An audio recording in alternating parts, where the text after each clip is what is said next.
ભરૂચના સુત્રેલ ગામે બંધ મકાનમાં 16.13 લાખની ચોરી।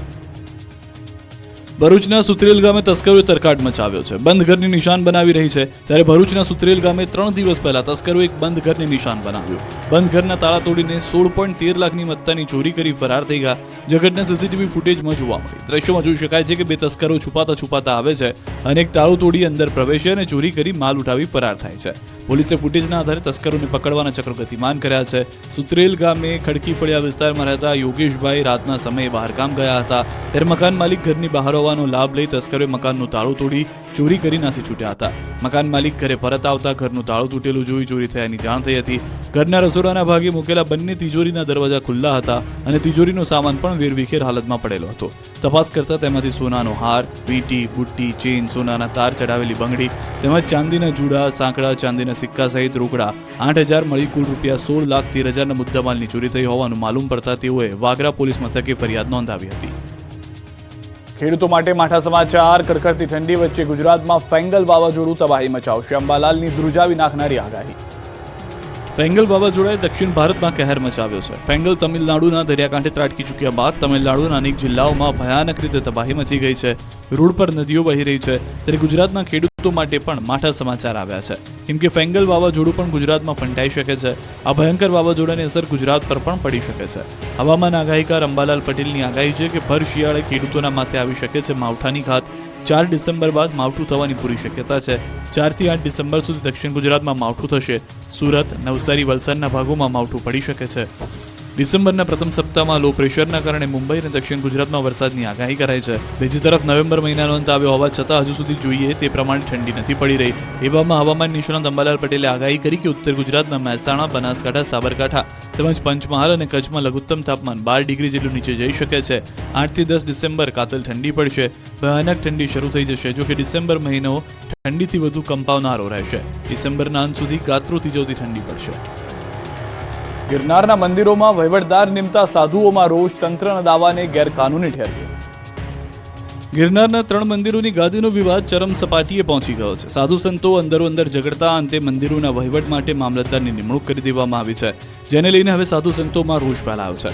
અંબાજી મંદિરનો વિવાદ હજુ શમ્યો નથી, ત્યાં દત્ત શિખરનો વિવાદ વકર્યો છે। તંત્રે અંબાજી મંદિર, દત્તાત્રેય શિખર અને ભીડભંજન મંદિરનો કબજો લેતા વિવાદનો મતપૂડો છંછેડાયો છે। દત્ત શિખરમાં 2 ટ્રસ્ટીઓ હોવા છતાં તંત્રે વહીવટીદાર નિમ્યા હોવાનું સામે આવ્યું છે। હિમાંશુ ગીરી અને મહેશ ગીરી તેઓ બંને દત્ત શિખરના ટ્રસ્ટી છે તેવા પુરાવા તેમની પાસે હોવાનો દાવો કરાયો છે। તેઓ ગુરુ ગણપત ગીરીના 44માં શિષ્ય તરીકે વારસદાર હોવાનો દાવો કર્યો। તેમનું કહેવું છે કે તંત્રએ કોઈ પૂછપરછ કર્યા વગર વહીવટદાર નિમી દીધા તંત્રના દાવાને ગેરકાનૂની ઠેરવ્યો।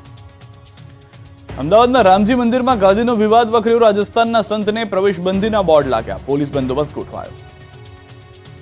અમદાવાદના પાલડીના રામજી મંદિરમાં ગાદીનો વિવાદ સામે આવ્યો છે। મંદિરના ગાદીપતિના નિધન બાદ રાજસ્થાનના એક રામાનંદી સંતે પોતે ગાદીપતિ હોવાનો દાવો કર્યો।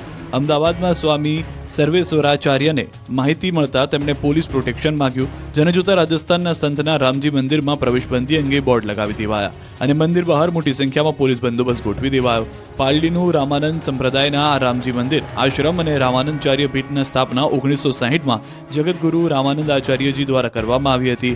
મંદિરના ગાદીપતિના નિધન બાદ મંદિરના સંતોને માહિતી મળી કે રામજી મંદિર તેમજ ગાદી પર કબજો જમાવવાના ઈરાદે રામાનંદ સંપ્રદાયના જ કેટલાક લોકો રાજસ્થાનથી પાલીથી આવી રહ્યા છે, જેથી આ મામલે પાલડી પોલીસ સ્ટેશન તેમજ અમદાવાદ શહેર પોલીસ કમિશનરને અરજી કરવામાં આવી, જેના અનુસંધાને મંદિરની અંદર અને બહાર પોલીસ બંદોબસ્ત ગોઠવી દેવામાં આવ્યો છે। બનાસકાંઠાના કાંકરેજના થળી જાગીર મઠમાં પણ ગાદીને લઈને વિવાદ, મઠ પોલીસ છાવણીમાં ફેરવાયો। બનાસકાંઠાના કાંકરેજના થળી જાગીર મઠના મહંત જગદીશપુરી દેવલોક પામ્યા બાદ હવે જાગીર મઠના મહંત કોણ તેને લઈને વિવાદ છેડાયો છે। આ વિવાદ એટલો વકર્યો કે છેલ્લા કેટલાય દિવસથી મઠ પોલીસ છાવણીમાં ફેરવાઈ ગયું છે। એક તરફ દેવ દરબારના મહંત બળદેવનાથ બાપુ સહિત થરા જાગીરદાર સ્ટેટ દ્વારા શંકરપુરી મહારાજને ગુરુગાદી સોંપાય, તો બીજી તરફ થળી મઠ નજીક આવેલા ગામના લોકો દ્વારા શંકરપુરી મહારાજનો વિરોધ કરી કાર્તિકપુરી મહારાજને ચાદર ઉડાડતા વિવાદ વકર્યો છે। જોકે મહંતના વિવાદમાં સપડાયેલી આ થળી મઠ ખાતે કાયદો વ્યવસ્થા ન કથળે તેને લઈને હાલ તો આ મઠ પોલીસ છાવણીમાં ફેરવાયો છે। બંને પક્ષોને પોલીસ દ્વારા સમજાવટના પ્રયાસ કરાયા, પરંતુ એક પણ પક્ષ કોઈ વાતે ન સમજતા આખરે બનાસકાંઠા એસપી દ્વારા થળી જાગીર મઠ ખાતે એસઆરપીની ટુકડી ઉતારી જાગીર મઠને પોલીસ છાવણીમાં ફેરવી દેવાયો। જોકે મહંત શંકરપુરીના વિરોધ અને મહંત કાર્તિકપુરીના સમર્થનમાં ઉમટેલા લોકોએ આક્ષેપ કર્યા કે મહંત શંકરપુરીને ખોટી રીતે ગાદીએ બેસાડવામાં આવ્યા છે, તો કેટલાક લોકોએ તો મઠની તિજોરીના તાળા તૂટી ગયા હોવાના પણ આક્ષેપો કરી દીધા.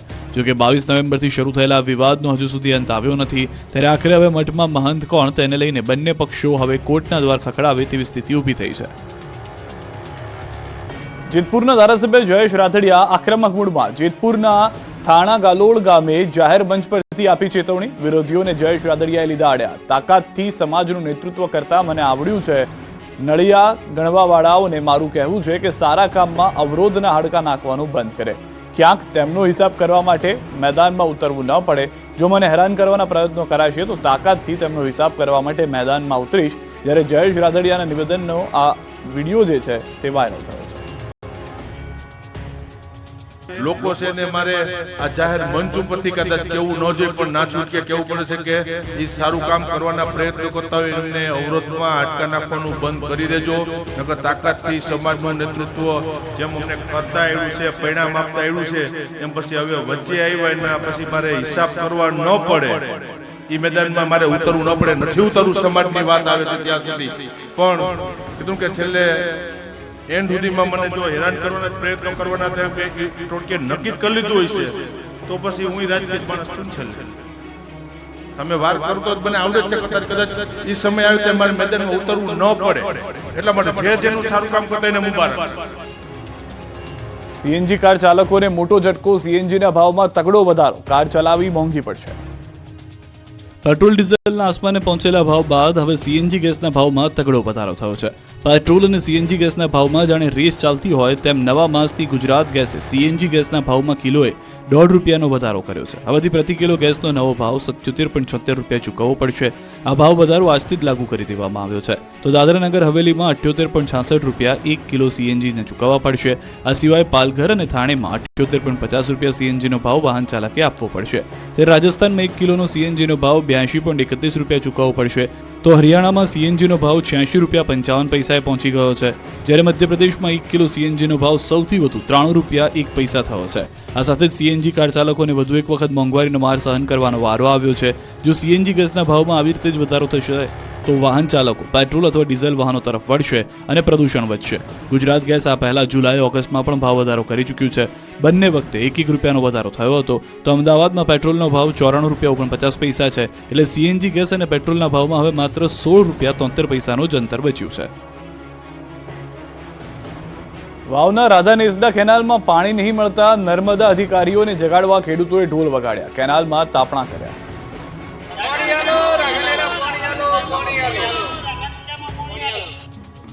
પાણી વગર તરસ્યા વાવના રાધા નેસડાના ખેડૂતોએ ઢોલ વગાડી તંત્રને જગાડવા કર્યો પ્રયાસ. વાવ તાલુકાના છેવાડે રણની કાંધી આવેલા રાધા નેસડા ગામે ખેડૂતોને સિંચાઈ માટે કેનાલનું પાણી 1 માસથી મળતું નથી, જેને લઈ ખેડૂતોમાં રોષ જોવા મળ્યો છે. નર્મદા કેનાલના અધિકારીઓને જગાડવા ખેડૂતોએ ઢોલ વગાડ્યા તેમજ કોરી ધાકોર કેનાલમાં બળતણ કરી રોષ પણ ઠાલવ્યો હતો. વાવની આકોલી બ્રાન્ચમાંથી નીકળતી રાધા નેસડા માઇનોર કેનાલમાં 1 માસથી ખેડૂતોને પાણી મળતું નથી. કેનાલ કોરી ધાકોર પડી છે, જેને લઈ ખેતરોમાં પાક સુકાઈ રહ્યો છે. ખેડૂતોએ ખેતરોમાં મોંઘા દાટ બિયારણ ખેડ ખાતર નાખી બેઠા છે, પણ પાણી મળતું નથી. અધિકારીઓને ફોન કરે તો કહે પાણી મળી જશે. એજન્સીવાળા પાણી કાપી નાખે છે, જેથી પાણી મળતું નથી તેવા આક્ષેપો કર્યા હતા. જો આ સમસ્યાનો ઉકેલ નહીં આવે તો ખેડૂતોએ ભૂખ હડતાલ પર ઉતરવાની ચીમકી ઉચ્ચારી હતી. દિલ્હી મુંબઈ કોરિડોર હાઈવેનો 14 ગામના ખેડૂતોએ કર્યો છે વિરોધ. દાહોદથી નીકળતા દિલ્હી મુંબઈ કોરિડોર હાઈવેને લઈને ખેડૂતો વિરોધ કરી રહ્યા છે. દાહોદના 14 ગામના ખેડૂતો વળતરને લઈને મેદાને આવ્યા છે. જાલોદ તાલુકાના સરગ્રસ્ત 14 ગામના ખેડૂતો 17 મૂળભૂત સુવિધાઓને લઈને વિરોધ કરી રહ્યા છે.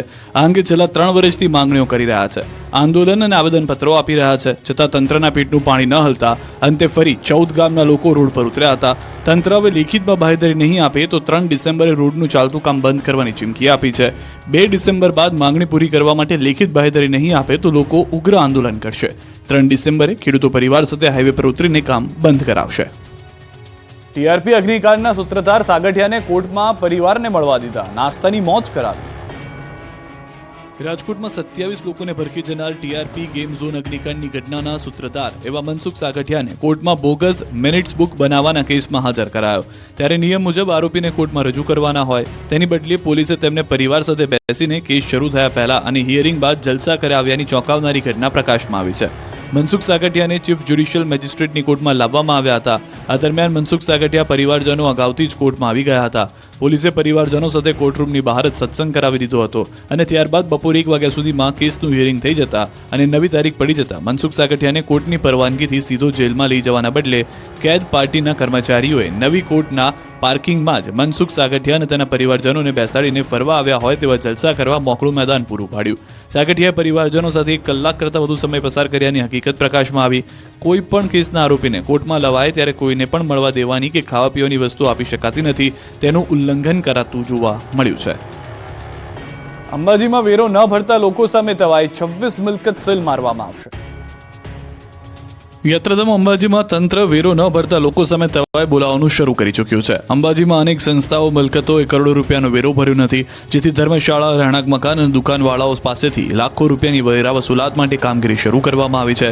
તાલુકા વિકાસ અધિકારી સહિત અંબાજી ગ્રામ પંચાયત સ્ટાફ તથા વહીવટદાર એક્શન મોડમાં જોવા મળ્યા હતા અને મોટી વેરા વસૂલાતવાળી મિલકતને સીલ કરવાની કામગીરી શરૂ કરવામાં આવી છે, જેને લઈને વર્ષોથી વેરા નહીં ભરનાર વેરા બાકીદારોમાં ફફડાટ ફેલાયો છે. 26 ઉપરાંત મિલકતોને સીલ મારવામાં આવશે. અંબાજી શહેરમાં 6 કરોડ ઉપરાંતની વેરા વસૂલાત કરવામાં આવશે. જોકે હાલમાં મોટી રકમના બાકીદારો સામે આ આકરા પગલાં ભરવામાં આવતા ડરનો માહોલ ઊભો થયો છે. ડીસા નગરપાલિકાના પ્રમુખને હટાવવા ભાજપના ધારાસભ્ય દબાણ કરતા હોવાનો આક્ષેપ, બ્રહ્મ સમાજે આપી આંદોલનની ચીમકી. ડીસા નગરપાલિકામાં ભાજપનો આંતરિક વિવાદ સપાટી પર આવી ગયો છે. ભાજપના ધારાસભ્ય ડીસા નગરપાલિકાના પ્રમુખ સંગીતાબેન દવેને હટાવવા માંગતા હોવાનો બ્રહ્મ સમાજે આક્ષેપ કર્યો છે, જેને લઈને ડીસાની પંચ પરગણા બ્રહ્મ સમાજની વાડીમાં જિલ્લાના બ્રહ્મ સમાજના આગેવાનો એકઠા થયા હતા. બ્રહ્મ સમાજના આગેવાનોએ આક્ષેપ કર્યો કે ડીસા નગરપાલિકાના મહિલા પ્રમુખ સંગીતાબેન દવેને પ્રમુખ પદ પરથી રાજીનામું આપવા માટે દબાણ કરાઈ રહ્યું છે. ડીસાના ધારાસભ્ય પ્રવીણ માળી પક્ષમાં ખોટી રજૂઆતો કરી સંગીતાબેનને પ્રમુખ પદેથી હટાવવાની કોશિશ કરી રહ્યા હોવાનું જણાવ્યું. મહત્વનું છે કે 14 મહિના પહેલા જ સંગીતાબેન દવેની પ્રમુખ તરીકે વરણી કરાઈ હતી. જોકે સંગીતાબેન દવેને પ્રમુખ બનાવતા ડીસા નગરપાલિકાના ભાજપના સભ્યોએ તેમનો વિરોધ કરીને રાજીનામા આપવાની ચીમકી ઉચ્ચારી હતી. જોકે તે બાદ મામલો થાળે પડ્યો, પરંતુ ત્યારબાદ ધારાસભ્ય પ્રવીણ માળીના જૂથ નગરપાલિકાના પ્રમુખને કામ ન કરવા દેતા હોવાના આક્ષેપ અવારનવાર થતા હતા, જેથી ડીસામાં બ્રહ્મ સમાજના આગેવાનો એકઠા થયા અને ચીમકી ઉચ્ચારી હતી કે જો બ્રહ્મ સમાજની બહેનને ભાજપ નગરપાલિકાના પ્રમુખ પદ પરથી રાજીનામું આપવા દબાણ કરાશે તો તે લોકો ભાજપ સાથે છેડો ફાડી ઉગ્ર આંદોલન કરશે. નવસારીમાં ધાર્મિક વૈમનસ્ય ફેલાવવાના પ્રયાસમાં દંપતીની ધરપકડ, હિન્દુ સંગઠનોએ બોલાવી રામધૂન. નવસારીની ખાનગી શાળાના શિક્ષક અને તેની પત્ની સાથેનો કથિત ધર્માંતરણ પ્રવૃત્તિ સાથેનો વિડીયો વહેતો થયા બાદ હિન્દુ સંગઠનોમાં રોષ ફેલાયો છે. ખ્રિસ્તી સમુદાયના ધાર્મિક કાર્યક્રમોમાં હિન્દુ દેવી દેવતાનું અપમાન પણ થયું હતું. વિડીયો વાયરલ થતા હિન્દુ સંગઠનોમાં રોષ ફાટી નીકળ્યો હતો. જલાલપુર પોલીસ મથકમાં રામધૂન અને હનુમાન ચાલીસાનો પાઠ કરી વિરોધ નોંધાવ્યો.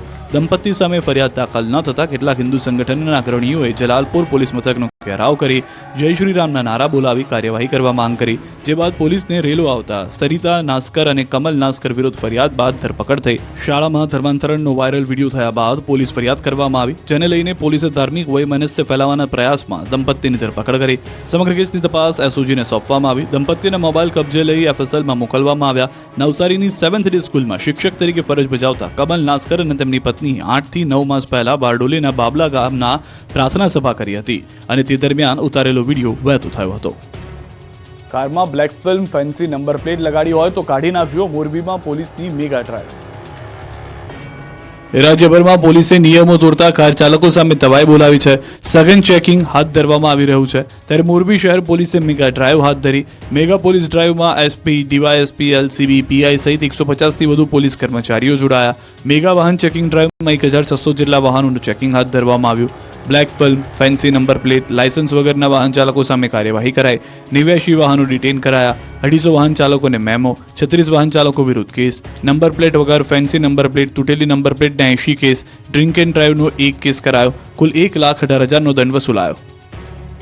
અમદાવાદમાં ફ્લાઇટને બર્ડ હિટનું જોખમને રોકવા એરપોર્ટ પર ખાસ અવાજ કરતું ડિવાઇસ મુકાયું. અમદાવાદના એરપોર્ટ પર હવે બર્ડ હિટની ઘટનાઓ ભૂતકાળ બની જશે. અમદાવાદ એરપોર્ટ પર ફ્લાઇટ અને ટેક ઓફ લેન્ડિંગ દરમિયાન બર્ડ હિટની ઘટનાઓ પર નિયંત્રણ લાવવા માટે અવનવા સાધનો કે ટેકનોલોજીનો ઉપયોગ કરવામાં આવી રહ્યો છે. તેમ છતાં ચોમાસાની સિઝનમાં ફ્લાઇટને વારંવાર બર્ડ હિટ થતું જોવા મળે છે. એરપોર્ટની આસપાસ ટીટોડી, સંભડી, કબૂતર, કાંકણાસર જેવી વિવિધ પ્રજાતિના પક્ષીઓ મંડરાતા હોવાથી ટેક ઓફ કરતા અને લેન્ડિંગ કરતા વિમાનોને નુકસાન પહોંચાડે છે, સાથે પેસેન્જરોનો પણ જીવ જોખમમાં મુકાય છે.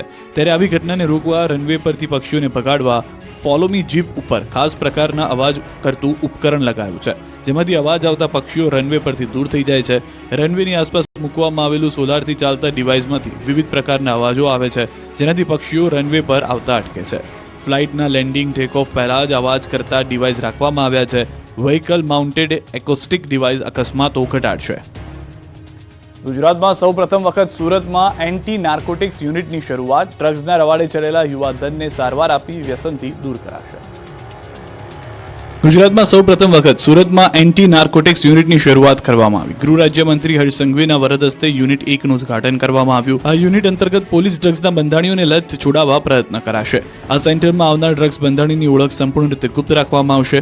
પોલીસ તેની સામે કોઈ પણ પ્રકારની કાર્યવાહી કરશે નહીં. અત્યાર સુધી પોલીસ ડ્રગ્સ અને એનડીપીએસમાં આરોપીઓને પકડતી હતી અને નશાનો કારોબાર રોકવાનો પ્રયત્ન કરતી હતી, પરંતુ હવે નશાના કારોબારને રોકવાના અભિયાનની સાથે હવે સુરત પોલીસ સમાજ સેવાનું પણ કાર્ય કરશે. સુરત પોલીસ દ્વારા પહેલાથી no drugs in Surat city અભિયાન ચલાવવામાં આવી રહ્યું છે. ત્યારે ગૃહમંત્રી હર્ષ સંઘવીએ ડ્રગ્સના રવાડે ચડેલા યુવાનોને આહવાન કર્યું કે તમારી સામે કોઈ પણ પ્રકારના એક્શન પણ લેવામાં આવશે નહીં, એટલે ડર્યા વગર આ યુનિટનો વધુમાં વધુ લાભ લો. હવે સુરતનો ટેક્સટાઇલ ઉદ્યોગ સંકટમાં છે. કારીગરોની અછતથી મુશ્કેલી. હીરામાં મંદી બાદ હવે ટેક્સટાઇલ ઉદ્યોગ પર પણ સંકટના વાદળો ઘેરાયેલા છે. હાલ સુરતના ટેક્સટાઇલ ઉદ્યોગમાં તેજીનો દોર ચાલી રહ્યો છે, પરંતુ સામે પ્રોડક્શન નથી થઈ રહ્યું. તેનું કારણ છે કારીગરોની અછત. દિવાળીનો તહેવાર તેમજ છઠ પૂજા કરવા માટે કારીગરો તેમના વતન ગયા છે. હજુ પણ મોટા પ્રમાણમાં કારીગરો પરત નથી આવ્યા. તેની સીધી અસર ટેક્સટાઇલ ઉદ્યોગ પર જોવા મળી રહી છે. કારીગરોને બોલાવવા માટે વેપારીઓએ વ્યવસ્થા કરી આપવા છતાં પણ કારીગરો ન આવતા હાલ તેજી વચ્ચે કમાવાના સમયે વેપારીઓને રડવાનો વારો આવ્યો છે. કાપડની માંગ હોવા છતાં પણ પ્રોડક્શન પૂરું કરી શકતા નથી, જેથી વેપારીઓને મોટું નુકસાન થતું જોવા મળી રહ્યું છે. આ ઉદ્યોગમાં મોટા પ્રમાણમાં કારીગરો ઓરિસ્સાના છે. વતન ગયા બાદ તેમના વતનમાં લગ્ન પ્રસંગ ચાલી રહ્યા છે. સંબંધીઓને ત્યાં લગ્ન છે, જેને લઈને કારીગરો પરત આવી નથી રહ્યા. હાલ 60% જેટલો જ ઉદ્યોગ ચાલુ હાલતમાં છે, જેને લઈને કહી શકાય કે 4 લાખ કરોડ કાપડનું ઉત્પાદન છે, તેમાંથી 40%નું કામ થાય છે. ઘણા પ્રોસેસિંગ હાઉસ તો હજુ ચાલુ પણ થયા નથી. ઘરાકી હોવા છતાં ટેક્સટાઇલના વેપારીઓ પહોંચી શકતા નથી. જો હજુ પણ કારીગરો કામ ધંધે નહીં લાગે તો કાપડ માર્કેટમાં પણ મંદી આવતા વાર નહીં લાગે. નવનિર્માણ આંદોલનની 50મી વર્ષગાંઠ નિમિત્તે અખિલ ભારતીય વિદ્યાર્થી પરિષદ છાત્ર શક્તિ યાત્રા યોજશે. નવનિર્માણ આંદોલનની 50મી વર્ષગાંઠ નિમિત્તે અખિલ ભારતીય વિદ્યાર્થી પરિષદ છાત્ર શક્તિ યાત્રા યોજશે. આગામી 20 ડિસેમ્બરે મોરબી, કર્ણાવતી અને સુરતથી યાત્રાનો શુભારંભ થશે. યાત્રા જિલ્લાના કેમ્પસમાં જાહેર સભાઓ યોજશે. 1500 કિલોમીટરની યાત્રામાં વિદ્યાર્થીઓને જાગૃત કરવામાં આવશે. વિદ્યાર્થીઓને નવનિર્માણ આંદોલનના ઇતિહાસથી અવગત કરાવવામાં આવશે. સાથે જ વિદ્યાર્થીઓની સમસ્યા અને પ્રશ્નોને વાચા આપવામાં આવશે. સાથે જ 6, 7 અને 8 જાન્યુઆરીએ 2025ના રોજ અખિલ ભારતીય વિદ્યાર્થી પરિષદનું અધિવેશન પણ યોજાશે. આ અધિવેશનમાં સમગ્ર ગુજરાતના વિવિધ જિલ્લાઓમાંથી છાત્ર નેતાઓ અને વિદ્યાર્થીઓ મોટી સંખ્યામાં સહભાગી થશે. અધિવેશનમાં સમગ્ર ગુજરાતમાંથી કુલ 1200 જેટલા વિદ્યાર્થી પ્રતિનિધિઓ ઉપસ્થિત રહેશે. આ અધિવેશન છાત્ર શક્તિને ધગધગતી રાખવા અને ભારતીય શિક્ષણને ઉચ્ચતમ કક્ષાએ પહોંચાડવા માટે આ અધિવેશન માઇલસ્ટોન તરીકે પ્રસ્થાપિત થશે. સાથે જ વિદ્યાર્થીઓમાં નવીન ઉર્જા સંચય કરવાનું પણ કાર્ય કરશે. પ્રયાગરાજમાં યોજાનાર કુંભ મેળાની ગુજરાતમાં તૈયારીઓ. આરએસએસ પ્લાસ્ટિકના બદલે સ્ટીલની થાળી આપશે. ઉત્તર પ્રદેશના પ્રયાગરાજમાં યોજાનાર કુંભ મેળાની તૈયારીઓ શરૂ થઈ ગઈ છે. ત્યારે આ કુંભ મેળો હરિત કુંભ મેળામાં બને તે માટે આરએસએસ દ્વારા અનોખું અભિયાન હાથ ધરવામાં આવ્યું. કુંભ મેળામાં આવતા પ્રવાસીઓ ડિસ્પોઝલ વસ્તુઓનો ઉપયોગ ટાળે અને મેળામાં પ્લાસ્ટિક વસ્તુઓ બદલે થાળી અને થેલાનો ઉપયોગ કરી શકે તે માટે એક થેલા એક થાળી નામનું વિશેષ અભિયાન હાથ ધરવામાં આવ્યું. આ અભિયાન અંતર્ગત આરએસએસના સદસ્યો દ્વારા શેરીએ શેરીએ ઘરે ઘરે ફરી એક થાળી એક થેલો ઉઘરાવવામાં આવી રહી છે. આ થાળી અને થેલો પ્રયાગરાજ ખાતે મોકલવામાં આવશે. આ અભિયાન થકી જે પ્રતિદિન 1200 ટન કચરો ખાદ્ય સામગ્રી સહિતનો થાય છે તે ઘટે તે માટે આ વિશેષ પ્રયાસ હાથ ધરવામાં આવ્યો છે. મહત્વનું છે કે 23 જાન્યુઆરીથી 26 જાન્યુઆરી 2025ના આ મેળો યોજાશે, જેમાં અંદાજે 25 કરોડ શ્રદ્ધાળુઓ જોડાઈ શકે છે. ત્યારે આ અભિયાન માટે ગુજરાતના કાર્યકર્તાઓ આજથી કામે લાગી ગયા છે. કુંભ મેળા દરમિયાન ગુજરાતમાંથી 1000 જેટલા સ્વયંસેવકો પણ કુંભ મેળામાં જોડાવાના છે.